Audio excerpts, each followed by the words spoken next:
Radhe Radhe friends. आज के अपने इस वीडियो में हम जानेंगे भाद्रपद मास में रखा जाने वाला ऋषि पंचमी का व्रत किस दिन है।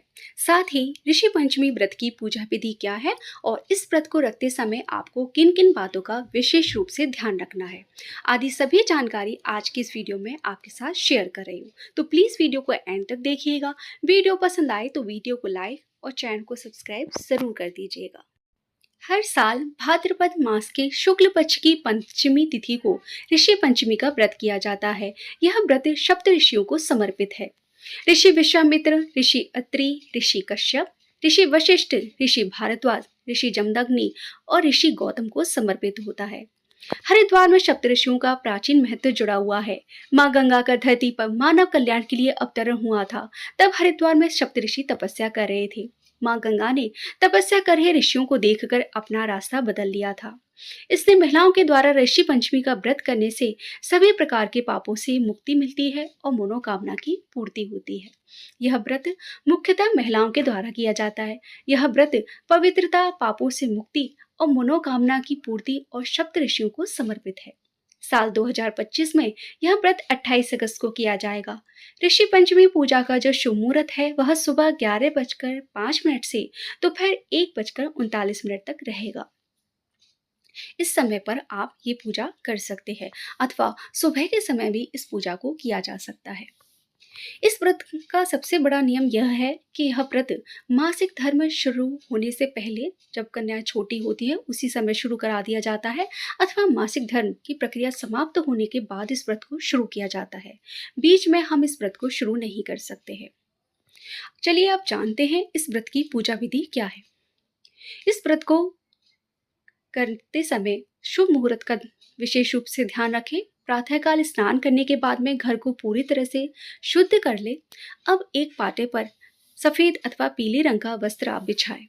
उस पर भगवान गणेश की प्रतिमा को विराजित करें और कृष्ण भगवान की मूर्ति, बाल गोपाल की मूर्ति को विराजित करें।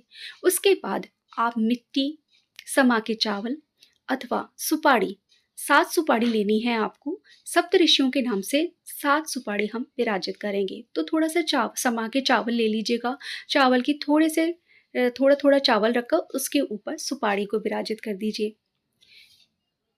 एक स्थान हम अरुंधति को देंगे, तो एक तरफ अरुंधति के लिए भी एक सुपारी आपको रखनी है।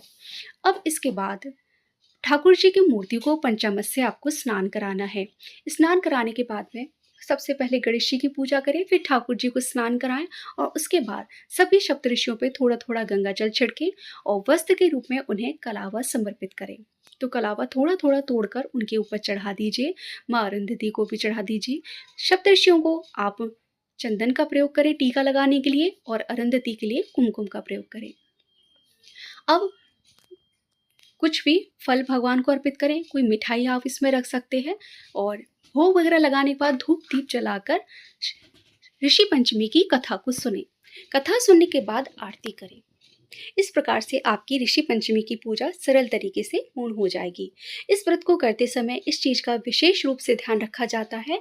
हल से जुटी हुई चीजों का सेवन इस व्रत में नहीं किया जाता है। सात्विक भोजन आपको लेना है। आप केला और दूध, दही का प्रयोग इस व्रत में कर सकते हैं। समा के चावलों का प्रयोग कर सकते हैं। अन्य किसी चीज का प्रयोग नहीं करना है। नमक के सेवन से भी आपको जरूर बचना चाहिए। दूसरे दिन सुबह की पूजा करने के पश्चात जो भी सप्तऋषि आपने बनाए हैं सबको थोड़ा सा पूजा पाठ करने के बाद में थोड़ा चौकी को हिलाएंगे और उसके बाद उन सभी का हम जल में विसर्जन कर देंगे और उसके बाद हम ये व्रत खोलेंगे।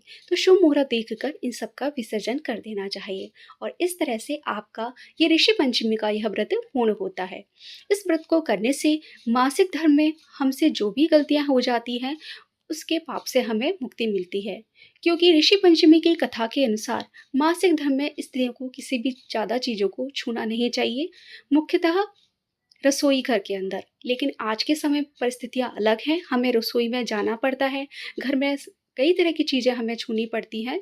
तो उससे जो हमसे पाप या अपराध बनता है, तो इस व्रत को करने से हमें उस पाप से मुक्ति मिलती है।